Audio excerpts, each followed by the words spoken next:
Lecturer Mark Nixon.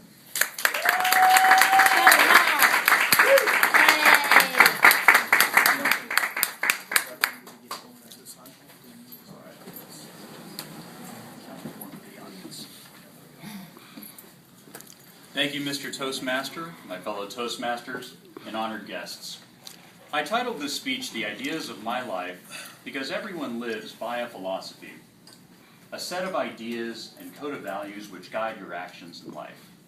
My goal tonight is to tell you a little bit about the ideas and values that have shaped my life in the interest of fostering an understanding between the two of us. When we begin to talk about ideas, we begin as we did as children. We are what the Greeks called a tabula rasa. It means blank slate. I, like everyone else, was born with no innate ideas. Everything I know standing before you today, I had to learn. It took an arduous process of volitional thinking and many years of study. I've always enjoyed learning, even from the time I was a very young child.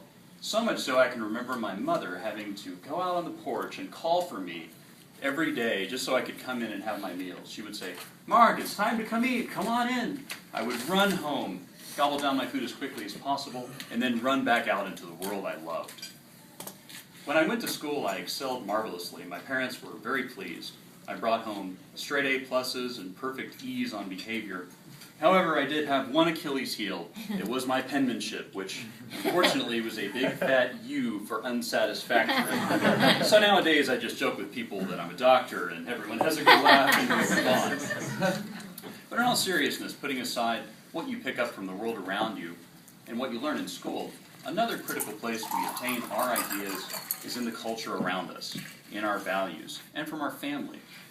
And one particular story, which was very tough for me, growing up in Memphis, Tennessee, when I did, it was unfortunately after Dr. Martin Luther King was assassinated. That's the unfortunate distinction that Memphis has. And racism was unfortunately still very much a problem in the South, even among members of my own family. Racism was never an idea that I understood very well. The idea of judging a person based on something as superfluous as skin color, rather than the ideas or the actions that they hold, was just anathema to me. Even as a young boy, it did not make sense. So I had to reject it. Anytime you encounter an idea in life for which you do not have adequate evidence to support, you must reject. This made things very tough for me. And of course, very few people are interested in what an 8-year-old kid has to say on the subject of racism. It wasn't until much later in life that I understood exactly what had happened and why I was so different from many members of my family. I saw this t-shirt several years ago.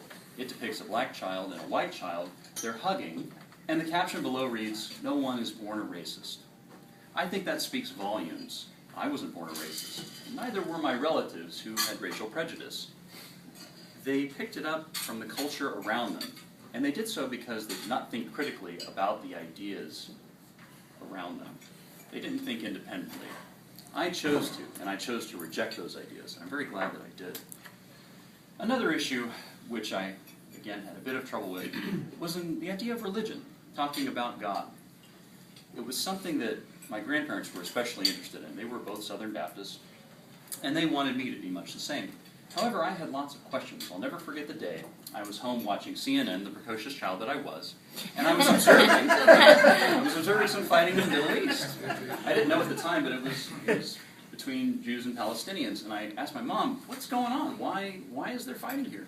What's going on? Explain this to me." She said, "Well, they have different religions." Now, that wasn't really the full story, but that was part of it. And that just blew my mind. Well, the idea that there are multiple religions, multiple faiths, how do I reconcile that as a child? Can they all be right? Is one right, one wrong? So again, I had to put that aside. I couldn't accept. So atheist I remained, even before I understood what that term meant. It wasn't until I got to college when I encountered people my own age who were interested in talking about ideas and philosophy. I walked into my first philosophy class with such hope that I would find answers. Sadly, as is often the case in philosophy departments today in academia, you walk out of most classes disappointed, as did I, with the idea that there are no right answers. There are no objectively right answers. And this is very unfortunate, and I disagree with this view. It wasn't until a few years ago that I encountered an entirely new set of ideas. I read a book called Atlas Shrugged. The author is Ayn Rand. If you're not familiar with her, I highly encourage you to check out her material. She offered much different ideas. She challenged me on what it meant to be moral, what it meant to be a good person, and about the efficacy of reason in human life. And it prompted me to make some major changes in my own. That's really the power of ideas. They prompt us to change our behavior. What I want to leave you with tonight is think about your most fundamental ideas and most fundamental values which drive you.